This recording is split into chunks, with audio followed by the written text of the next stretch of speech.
Boy, listen to me. Some people wish for fame and fortune. Others wish for power and tyranny over others. Most, however, do not give recognition to the danger of wishes and writhe in the fantasies in their own head. The danger of a wish coming true is not lost on me as is others, so let me impart some wisdom to you. I have another story for you. Listen, boy. Once upon a time, there was a Greek king, Midas. He was very rich and had lots of gold. He had a daughter who he loved a lot. One day, Midas found an angel in need of help. He helped her, and in return she agreed to grant a wish. Midas wished that everything he touched would turn into gold. His wish was granted. On his way home, he touched rocks and plants, and they turned into gold. As he reached home, in excitement he hugged his daughter, who turned into gold. Midas was devastated, and he had learned his lesson. Upon learning his lesson, Midas asked the angel to take his wish away. Hubris, boy. Do not let tempt of greed rot and plague the mind. Sometimes the greatest enjoyments of life come from the smallest or most unlikely of places. Having your most wildest dreams come true, would that really make you happy? Or would it more than likely not rob you of your happiness? Life has no meaning with nothing to pursue. Maintain your goals and stay focused on your tasks.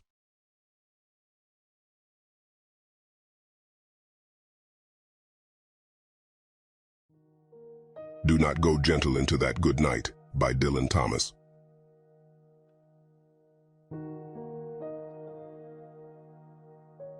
Do not go gentle into that good night.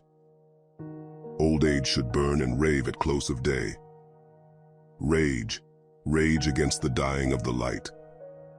Though wise men at their end know dark is right.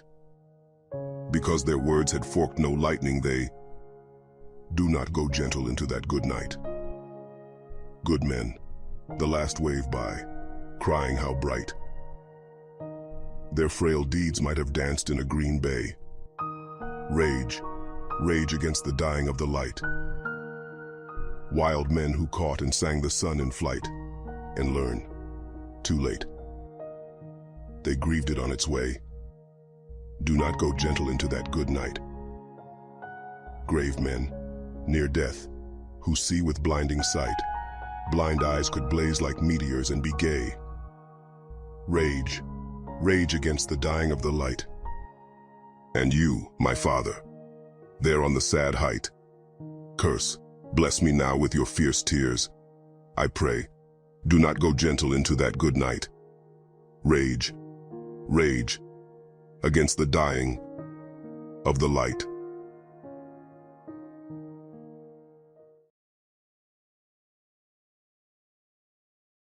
Boy, again you feel the frustrations of life, seeping through the woodwork. That unfettered rage and torment clings to your soul and drives you to deeper and darker pits. But remember, warrior of Sparta, when there is no light in the world to be found, you must light the brazier within and strive to higher peaks. Only you and you alone can forge your route to success. And as the warrior you are, I know that you are more than capable of realizing your own potential. Though the path set before you might be covered with twists and turns that even the most skilled warriors cannot see the end, focus on taking the path one step at a time. So long as you see your feet on the path, you are not lost. But if you lose your way, the most important thing is do not lose hope. Do not let your heart fail you. You must stay headstrong and courageous through the dark times ahead, and be your best on your worst day. A healthy camaraderie can be of utmost importance to inform you if you're going too far, or even worse, not far enough. But beware, along the path you will meet vipers and snakes that will try to deceive and mislead you on your great journey.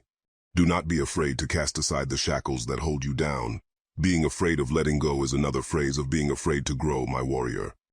Heed my advice and heed it well. Soon, I will not be pulling you to your feet, but we will be side by side, ready to face anything that happens to meet us on the battlefield. I see the fire behind your eyes, that burning passion, to become something so much more. So get up, get on your feet, warrior, and show me what you can do. Better yet, prove it to yourself. On that day, you will not be my warrior. You will join me with my brothers, my sisters. We shall be family, you and I. So my final question for you, what the hell are you waiting for, warrior of Sparta?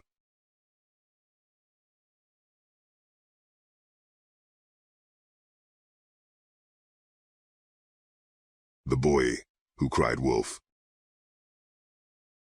Once there was a boy who became bored when he watched over the village sheep grazing on the hillside. To entertain himself, he sang out, "Wolf, wolf, the wolf is chasing the sheep." When the villagers heard the cry, they came running up the hill to drive the wolf away. But when they arrived, they saw no wolf. The boy was amused when seeing their angry faces. "Don't scream, wolf boy," warned the villagers, "when there is no wolf." They angrily went back down the hill. Later, the shepherd boy cried out once again, "Wolf, wolf, the wolf is chasing the sheep." To his amusement, he looked on as the villagers came running up the hill to scare the wolf away. As they saw there was no wolf, they said strictly, "Save your frightened cry for when there really is a wolf. Don't cry wolf when there is no wolf." But the boy grinned at their words while they walked grumbling down the hill once more. Later, the boy saw a real wolf sneaking around his flock. Alarmed, he jumped on his feet and cried out as loud as he could, "Wolf, wolf!" But the villagers thought he was fooling them again, and so they didn't come to help. At sunset, the villagers went looking for the boy who hadn't returned with their sheep. When they went up the hill, they found him weeping. "There really was a wolf here. The flock is gone." I cried out, "Wolf!" "But you didn't come," he wailed. An old man went to comfort the boy. As he put his arm around him, he said, "Nobody believes a liar, even when he is telling the truth." Simple tales give strength to the meanings of life. A man is only as strong as his word is.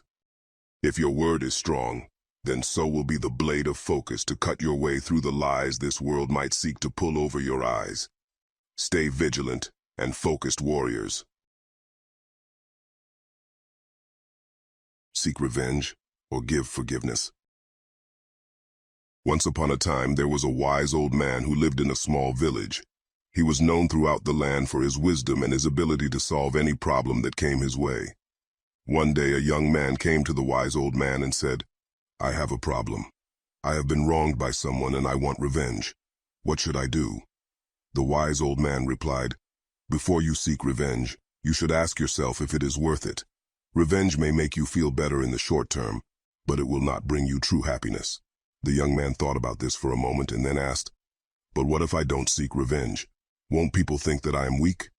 The wise old man replied, "True strength comes from within. It takes more courage to forgive than it does to seek revenge. If you can find it in your heart to forgive those who have wronged you, you will find true happiness." The young man thought about this for a moment, and then thanked the wise old man for his advice. He left the village feeling much better than he had before. On my travels through Olympus, I enacted my revenge on the gods who had wronged me, who took my family from me. But not once did it make me happy. Forgiveness comes in many forms, but revenge always ends the same. Poisoning the mind. A burden you shall bear for all existence upon these plains. Strength, true strength, comes not from being able to strike down your foes, but to strike down the contempt and malice within your own soul. Control your emotions and seek the best path, not the desired path. A king's painting. There was a kingdom. The king there only had one leg and one eye, but he was very intelligent and kind. Everyone in his kingdom lived a happy and a healthy life because of their king. One day the king was walking through the palace hallway and saw the portraits of his ancestors. He thought that one day his children will walk in the same hallway and remember all the ancestors through these portraits. But the king did not have his portrait painted. Due to his physical disabilities, he wasn't sure how his painting would turn out. So he invited many famous painters from his and other kingdoms to the court. The king then announced that he wants a beautiful portrait made of himself to be placed in the palace. Any painter who can carry out this should come forward. He will be rewarded based on how the painting turns up. All of the painters began to think that the king only has one leg and one eye. How can his picture be made very beautiful? It is not possible, and if the picture does not turn out to look beautiful, then the king will get angry and punish them. So one by one, all started to make excuses and politely declined to make a painting of the king. But suddenly one painter raised his hand and said that I will make a very beautiful portrait of you which you will surely like. The king became happy hearing that, and other painters got curious. The king gave him the permission, and the painter started drawing the portrait. He then filled the drawing with paints. Finally, after taking a long time, he said that the portrait was ready. All of the courtiers, other painters were curious and nervous, thinking, how can the painter make the king's portrait beautiful because the king is physically disabled? What if the king didn't like the painting and gets angry? But when the painter presented the portrait, everyone in the court, including the king, left stunned. The painter made a portrait in which the king was sitting on the horse, on the one-leg side, holding his bow and aiming the arrow with his one eye closed. The king was very pleased to see that the painter has made a beautiful portrait by cleverly hiding the king's disabilities. The king gave him a great reward. Now boy, off with you. You have tasks about your day to complete and rest to get. As much as you'd like to listen to me bluster at you to the end of the world, that is all for now.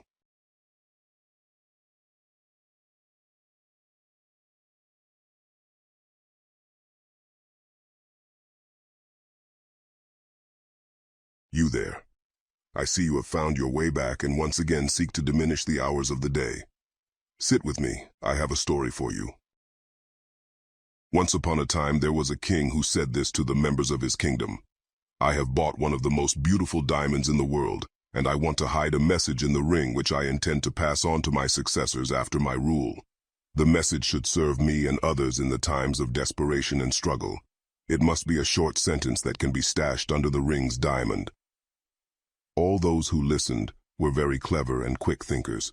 They all could write passages and essays, but not a short sentence that is not longer than 2, 3 words that would assist someone in the times of despair. They all thought but could not come up with what was needed. The king was a bit disappointed, and he went into his chambers where his old servant met him. As the king's mother passed away at a very young age, he was raised majorly by this faithful servant. The king had tremendous respect for the servant, and so he presented his current problem to him. The old man said, I'm not wise, nor scholarly, nor well-educated like the others, sir, but I do know of a message. During my life in the palace, I've met all sorts of people, and once I met a wizard who was invited by your father. To thank me, he gave me this message. The old servant wrote something on a piece of paper and handed it to the king. But don't read it, he said. Keep it hidden in the ring and open it only when you have no other choice. Soon after, the kingdom was invaded and the king started to lose battles. He fled on his horse, followed by his enemies. He was alone and his enemies were many. With no other choice, a cliff lay ahead of him and there was no way of return. He remembered the message inside the ring. He opened it, took out the piece of paper and read the short message. This too shall pass. As soon as he read the message, he felt a great sense of silence and empowerment enveloping him. His enemies got lost in the woods and their horses were nowhere to be heard. The king was thankful to his old servant and the wizard. These words were incredible. He put the piece of paper back under the diamond in the ring and embarked on his journey back to his kingdom. The day he got back to his kingdom, all were feeling victorious.